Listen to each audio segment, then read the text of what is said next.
Let's figure out together if a Reaper build is currently the dominating build in Legend of Slime, and if it's not, what is. I'm sure you've seen people flaunting their fancy high companion damage rank C Reaper rings, and I'm glad to say that I can finally join the club, since I just got myself one that provides a substantial amount of companion damage, 1407% on a Reaper ring. That is definitely not easy to find. We even have boss and skill damage as our non-companion damage attributes, so those non-companion damage Slime Legion attribute spots didn't go completely to waste. As you can see from the skill attribute slot of this ring, it provides a 260% increase in Reaper damage. This is where the appeal of this build comes from, on top of the synergy that we get with the Ancient Bonsai Treasure,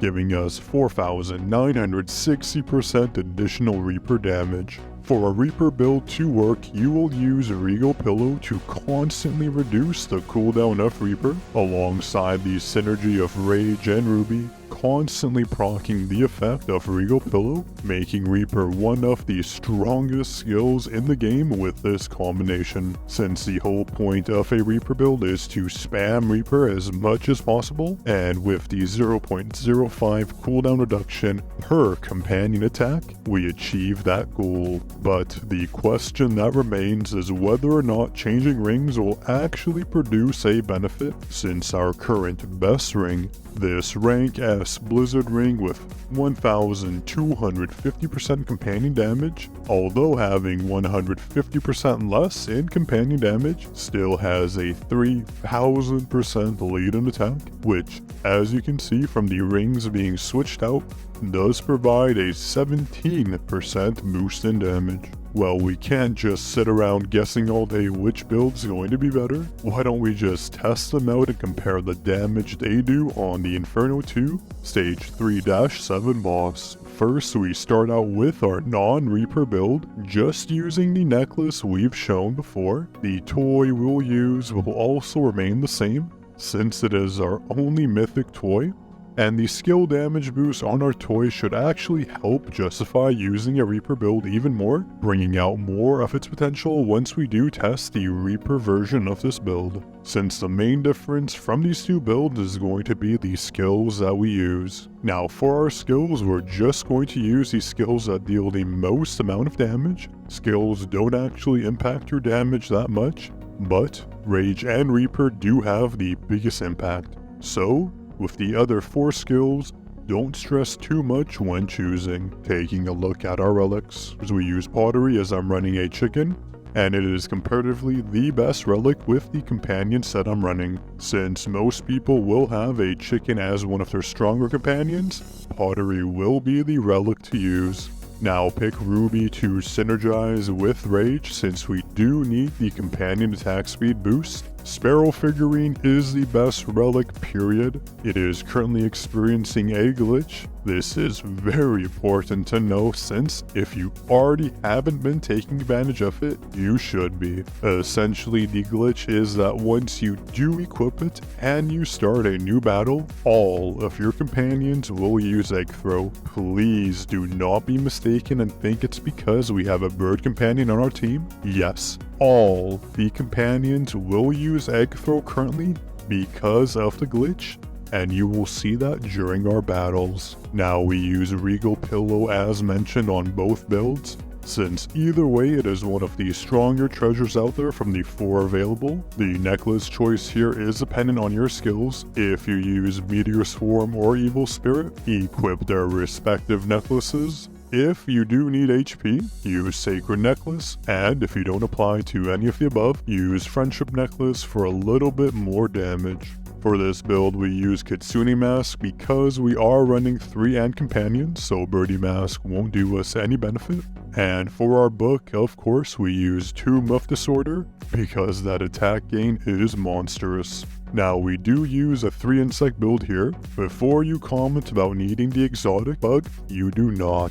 This is a 3 insect build, not 4. so you can use this build with the uncommon insect as well. For your other 2 companions, just use your strongest ones. Mine happen to be the genie, and to synergize with the pottery treasure, we use ebony since it is also my second strongest companion, both being level 100. For your treasures, use the following: plush lycan since it's the best tier 1 treasure, sun crown since you don't need bats for the 80% boost, sap dish to synergize with our 3 ants, ancient bonsai since regardless of using a reaper build or not, it is the strongest treasure here when using reaper, equip gold bread when staging since the 15 seconds of additional battle beats any marginal damage gain from the other treasures here, and lastly, use Dwarf King Armor, since it is the best armor for this build. I have tested Undead King Armor with 4 insects,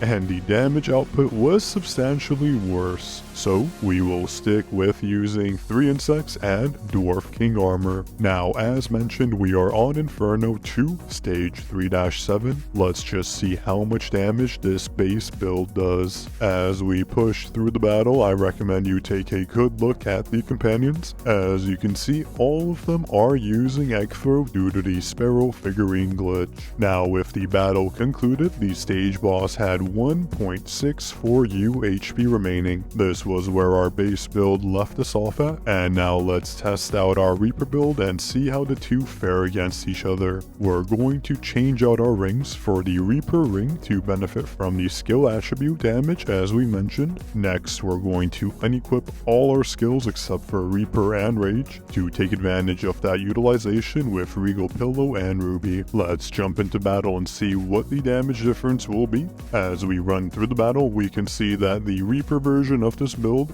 is actually dealing high amounts of damage, but we do end up dealing less damage overall than our base build, as the stage boss does have 2.16U HP remaining compared to the 1.64U HP of our base build. Now, because the Slime Legion devs blessed us with the timing of this cooldown chest, we should test to see just how good this build will be if we have the additional cooldown from the chest as well. This could make the difference between our base and Reaper build. Now, running the Reaper build with the chest cooldown, the boss was left with 1.94U HP with Reaper. Now, switching back to our original S rank ring, let's see what the damage will be with our base build plus the cooldown chest. Now, running through this, we can see that it did give us a better result, 1.01U HP remaining, which is still much better than the Reaper version of this build.